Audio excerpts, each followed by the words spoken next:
নমস্কার দর্শক বন্ধু, আগামীকাল 9 আগস্ট 2025 বঙ্গাব্দের 23 শ্রাবণ 1432 শনিবার। সূর্যোদয় ভোর 5:14, সূর্যাস্ত সন্ধে 6:09।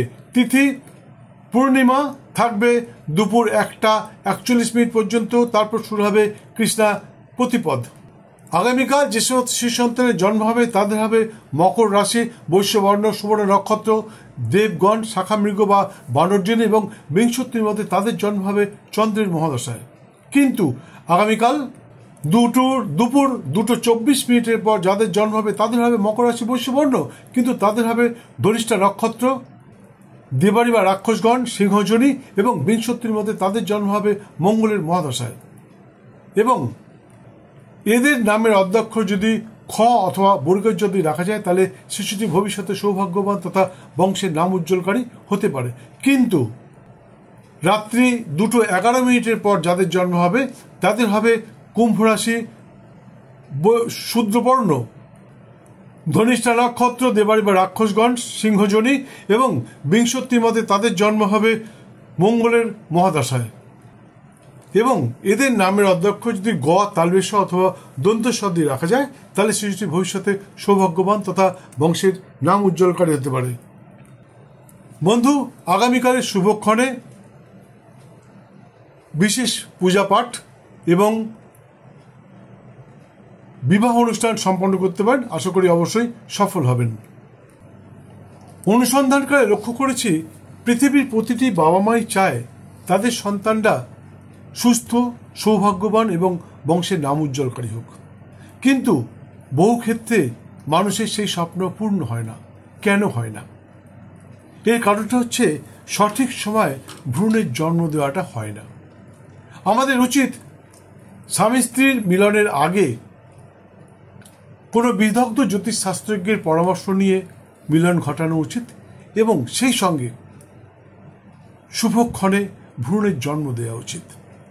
আর এই ভ্রূণটি জন্ম নেবার পর যখন কনসিভ করে যাবে তারপর কোনো বিদগ্ধ জ্যোতিষশাস্ত্রজ্ঞের দ্বারা স্বামী স্ত্রীর উভয়ের জন্মের সময় তারিখ নিয়ে একটা দিনক্ষণ স্থির করা উচিত।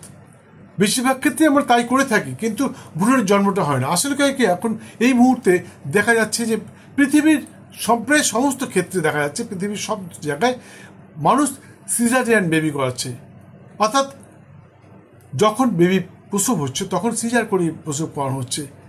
এবং শুধু তাই নয়, আমাদের উচিত যে যখনই আমরা কোনো শিশু সন্তানের জন্ম দেবো তার আগে কোনো বিদগ্ধ জ্যোতিষশাস্ত্রজ্ঞের দ্বারা আমাদের দিনক্ষণ ঠিক করা উচিত, যে আমরা যেন ঠিক সময় মতন ভ্রূণটা জন্ম দিতে পারি।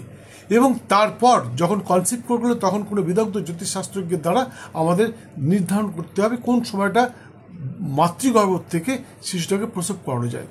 সেই অনুযায়ী সেই প্রক্রিয়ায় যদি আমরা চলতে পারি তাহলে আমাদের সন্তান ভবিষ্যতে সৌভাগ্যবান তথা বংশের নাম উজ্জ্বলকারী হবে, এতে কোনো সন্দেহ নেই। সেই জন্যই কোনো বিদগ্ধ জ্যোতিষশাস্ত্রজ্ঞের পরামর্শ নিয়ে তারপর সন্তানের জন্ম দিন। আরেকটা কথা, যদি মনে হয় আপনি স্ক্রিনে দেওয়া নাম্বারে ফোন করে আমার কাছে আসতে পারেন। আর তাছাড়া এই মুহূর্তে আমি শুধু ভিডিওই নই, তার সঙ্গে সঙ্গে আমি ওয়েবসাইটেও ছাড়ছি। এই কথাটা সম্পূর্ণভাবে লিখিত আকারে পেয়ে যাবেন আমার ওয়েবসাইটে। আমার ওয়েবসাইট আইডি হচ্ছে www.siddhupurushdradevadutt.com। আপনাকে স্পেলিং করে বলে দিচ্ছি, www.siddhupurushdradevadutt.com। এই কথাগুলো, এই লেটারগুলো আপনি গুগলে গিয়ে লিখে সার্চ করুন, আমার ওয়েবসাইট পেয়ে যাবেন। সেখানে গিয়ে বিস্তারিতভাবে সম্পূর্ণ আরও অনেক কিছু দেওয়া রয়েছে, লিখিত আকারে দেওয়া রয়েছে, রাশিফল ইত্যাদি অনেক কিছু রয়েছে, সেটা দেখতে পারবেন। যাই হোক, সুস্থ থাকুন, ভালো থাকুন, দিনটা আপনার খুব ভালো যাক। জয় মা।